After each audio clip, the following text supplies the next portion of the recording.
Senhores telespectadores, Alenquer fica a 35 km de Lisboa, com estas estradas excelentes, não chega a meia hora de caminho.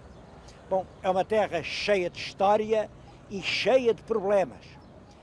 Aquele grande edifício que vem ao fundo é o Convento de São Francisco. Vamos começar por lá.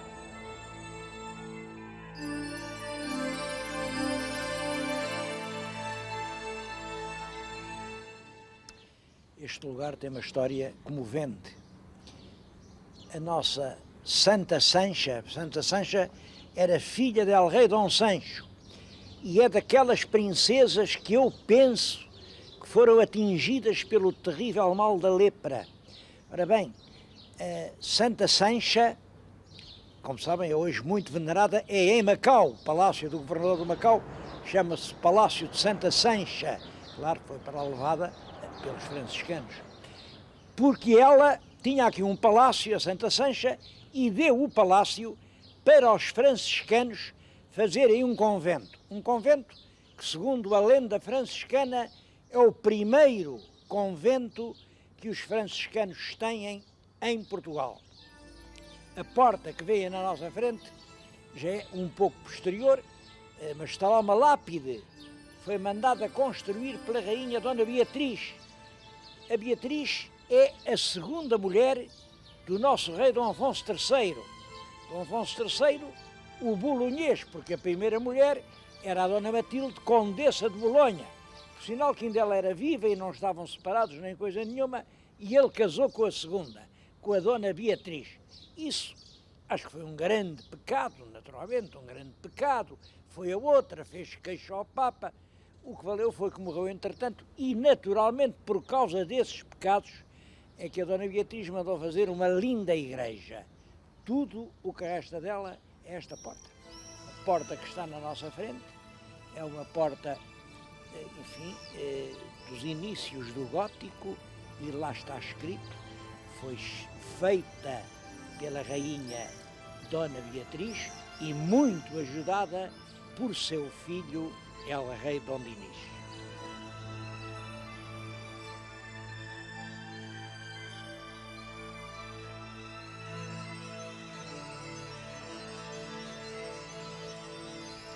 Estes monumentos estão todos envoltos numa atmosfera de milagres. Reparem, aqui estamos num claustro que está na nossa frente, é um magnífico pórtico manuelino, finamente trabalhado, claro, um bocado maltratado pelo vandalismo dos tempos, fizeram buracos na casa, mas logo ao lado e encrustado na parede está o que resta da construção, de uma construção primitiva, isto é, gótico, talvez do século XIV. Milagres aqui não faltam. Há um milagre muito curioso ligado a Santa Isabel e à igreja onde surgiu o culto do Espírito Santo. Diz que a rainha veio com a sua corte para marcar ali própria o lugar onde deviam ser os alicerces do templo. Qual não é o seu espanto quando vê que na terra já estavam metidos os alicerces. Era metade do trabalho que estava feito. Bom, no sentido da lenda, traduz uma verdade, é que realmente aquela igreja foi feita sobre o que restava de outra igreja, como aliás quase tudo aqui em Alenquer.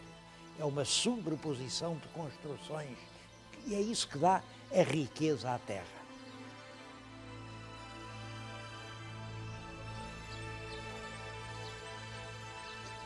Neste claustro há uma peça preciosa, é aquele relógio de sol.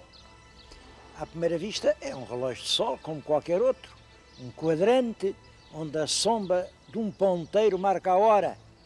Bom, o que ele tem a mais é que foi oferecido a este convento por Damião de Góis.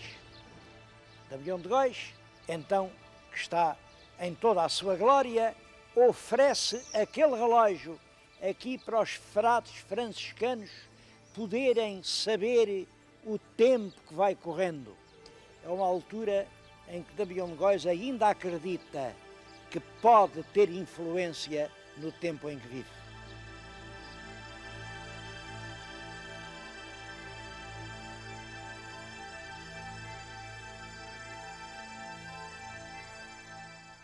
Damião de Góis enganava-se quando julgava que aquele relógio ia marcar um tempo novo em Portugal.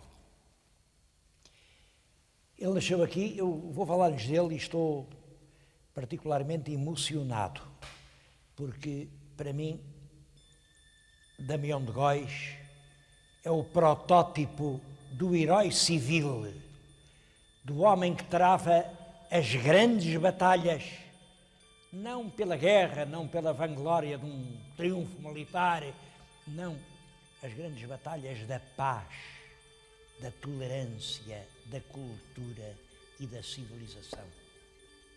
Ele nasceu aqui e toda a vida teve orgulho de ter nascido aqui em Alenquer. Era filho do almoxarife.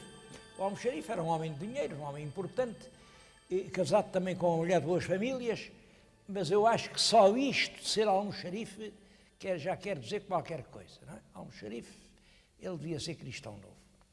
Bom, o nosso Damião de Góis ficou órfão muito cedo, era um jovem de boas famílias, foi para a corte, foi pajem do rei Dom Manuel e depressa se revelou um moço excepcionalmente inteligente. Ele falava o latim como quem falasse o português. Para ele não havia diferença. Ora, acontece que o latim era, nessa altura, a língua universal. Uma pessoa chegava a Paris, chegava a Roma, chegava a Flandres, chegava à Polónia, chegava à Rússia, fazia um discurso em latim e entendiam-no. Por isso, o rei nomeou secretário na nossa representação na Flandres, na feitoria da Flandres. Foi secretário. E era novo. Bom, era realmente muito inteligente, começou a ser usado para todas as missões.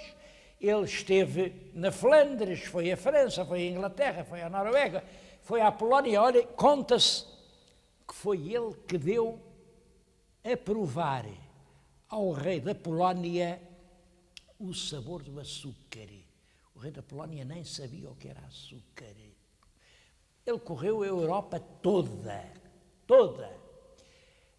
E numa altura em que a Europa era difícil, tinha irrompido violentamente a reforma, os europeus matavam-se uns aos outros, havia esta nossa Europa castiça, romana, que seguia fielmente o Evangelho, havia a outra Europa germânica, luterana, que dizia que o Papa estava a trair o verdadeiro espírito da lei divina, e entre uns e outros tinha-se estabelecido um clima terrível em que os homens se matavam uns aos outros.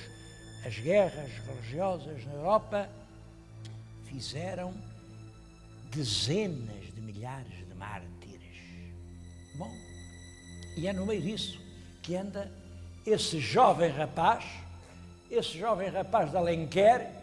Houve uns, houve outros, até torceu o caminho, foi a Wittenberg para falar com um tal Lutero. Havia lá um Lutero que conversou com o Lutero, gostou do Lutero, e havia um outro, o Melanchthon também dizia, ele ouviu o Melanchthon, procurou compreender o Melanchthon, mas ele não estava de lado nenhum.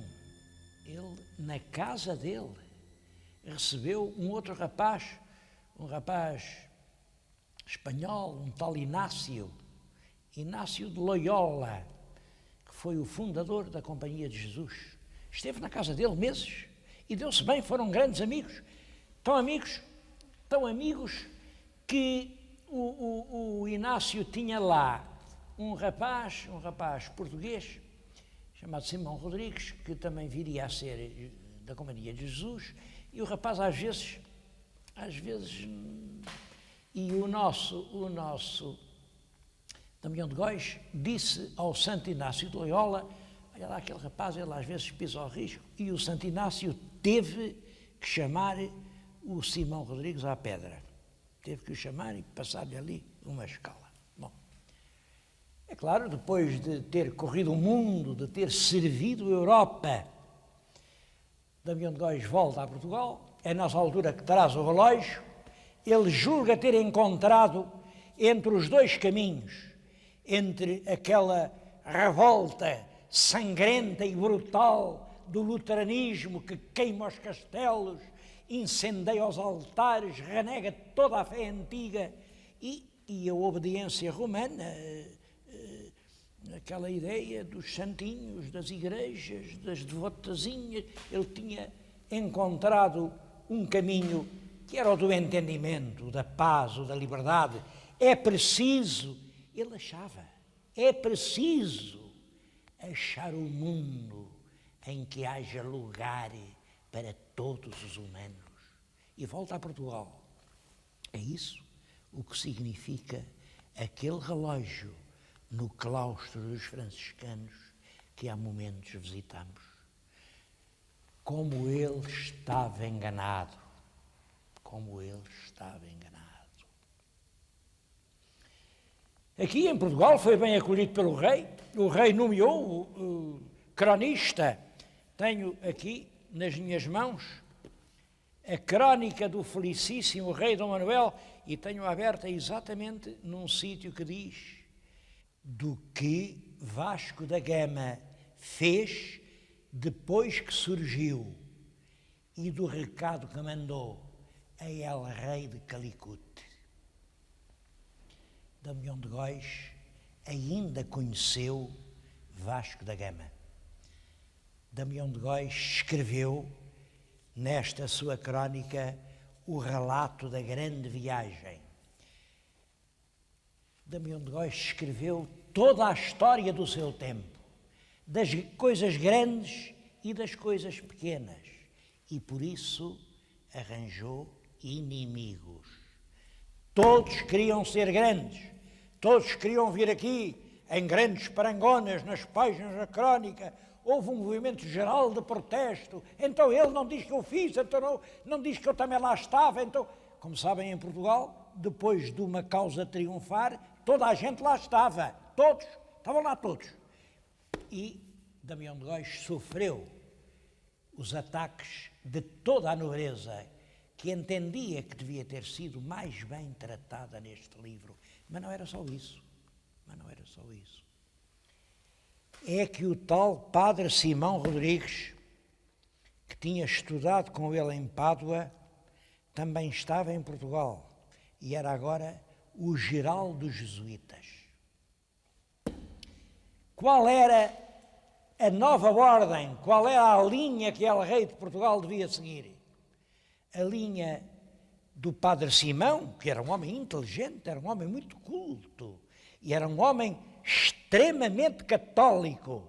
Por ali sim, tudo o resto era pecado mortal.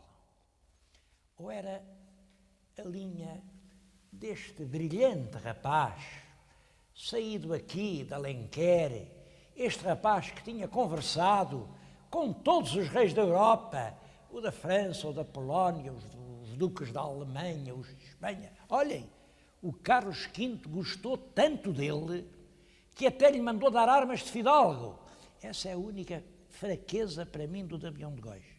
Acreditou que com essas armas ficava mais fidalgo do que era de antes. Como se uma pessoa não fosse só tão fidalgo como nascesse. As armas estão além. Isto é o túmulo dele. Ele pôs ali as armas, aquela pedra, mandou ele fazer. Aqui em frente mandou pôr outra pedra em que diz exatamente isto. Correu a Europa toda a prestar serviços, a encontrar pessoas, a resolver problemas, até que voltou à sua terra de Alenquer. Está aqui escrito. É este o primeiro cidadão da Europa. A verdade é que quem ganhou foi o Simão Rodrigues. Fez queixa ao tribunal da Inquisição. Olhem que esse homem, o rei acredita nele, o rei até lhe manda fazer crónicas. Esse homem é perigoso, esse homem, eu sei, ele lá na Alemanha foi falar com o Lutero. Ele esteve com o Lutero. Pior, ele esteve com o Melancton. Então, ele é amicíssimo do Erasmo. Vocês não sabem quem é o Erasmo? O Erasmo é um demónio vivo. Só fala de paz, de amor, de entendimento, de solidariedade entre os povos. Vocês não veem que tudo isso é subversivo? É assim que há de acabar o mundo? Bom, a Inquisição acabou por prender Damião de Góis. Esteve ano e meio no cárcere, ia morrendo lá. Quando saiu tinha o corpo coberto de pústulas, diz ele, todos julgavam que eu tinha lepra. Ele defendeu-se e disse, não, eu que disparate, eu andei por esse mundo, ouvia todos, procurei encontrar onde estava a verdade, mas eu sou um bom cristão e conta tudo quanto fez. Eu fiz este altar, aquela igreja, aquela tela, e há uma coisa muito comovente que ele diz. Eu comprei e dei à minha igreja da Várzea uma imagem de Cristo, um ecce homo em vulto. Bom, é este que eu tenho na minha frente. Vocês reparem, isto é um Cristo sentado, com os braços amarrados por um bocado de corda, é um Cristo dorido, prisioneiro, escarnecido, humilde. É um Cristo com uma imagem humana igual à de um escravo que vai ser sacrificado. Era assim que Damião de Góis via a imagem de Deus.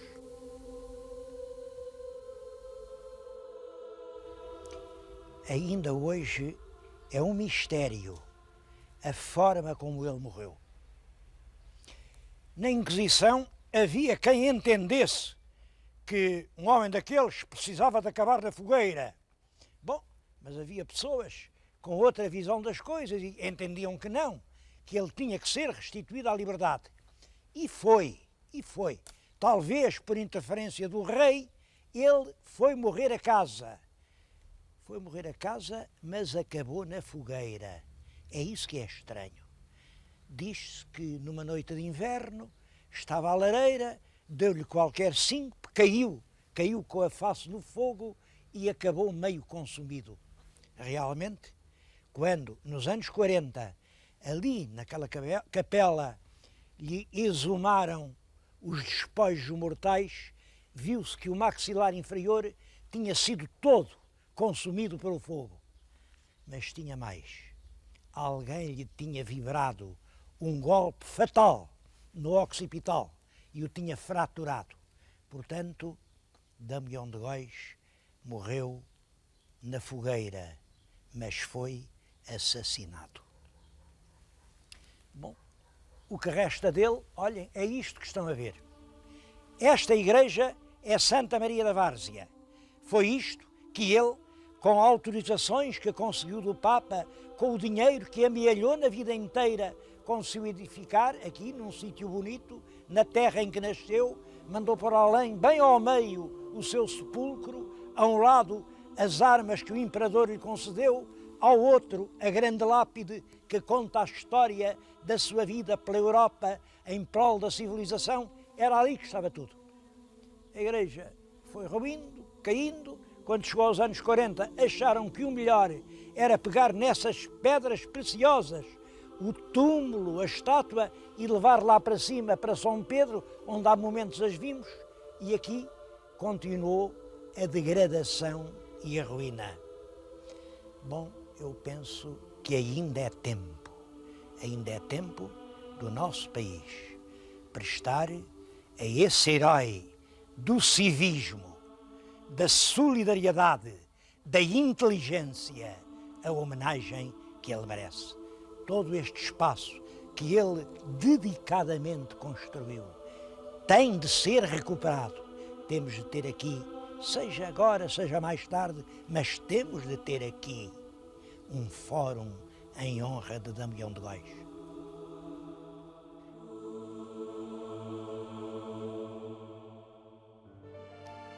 Claro que Alenquer não é só passado.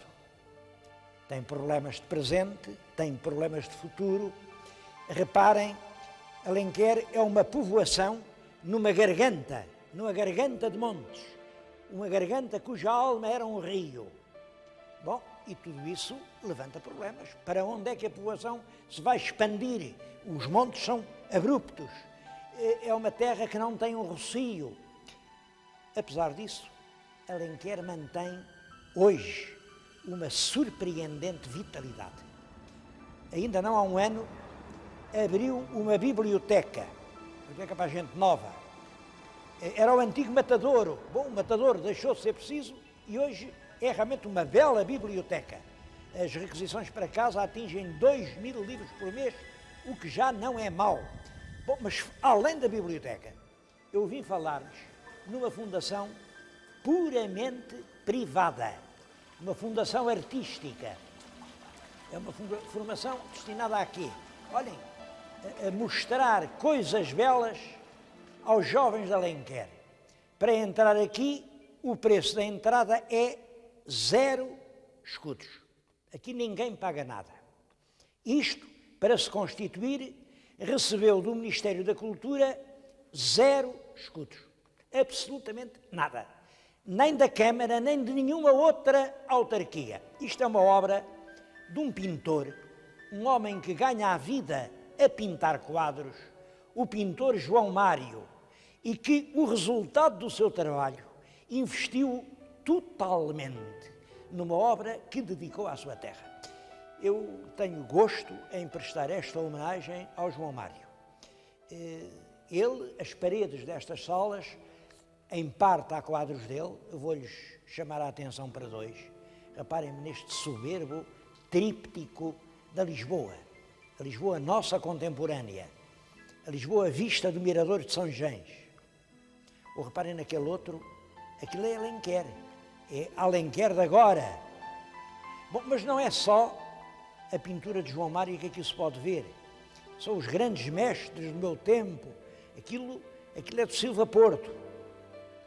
Aquele Porto é do Varela Aldemira, que bonito que é. E o Veloso Salgado, o mestre Veloso Salgado, parece que pintava com luz. E o Roque Gameiro, e o Alberto de Sousa. Bom, tudo isso está aqui exposto apenas, serve só para ilustrar o público de Alenquer. Bem, problemas. Eu penso que um problema é realmente o do rio. Sabem que para o Camões, o que marcava Alenquer era o ruído da água límpida a passar pelas pedras. Ele, nos Lusíadas, fala em Alenquer por onde soa o tom das frescas águas entre as pedras que murmurando lava. Bom, essa ideia de um rio cantante descendo pelas encostas da ribeira, tudo isso acabou por quê? Olhem, porque Alenquer vendeu o rio. Vendeu.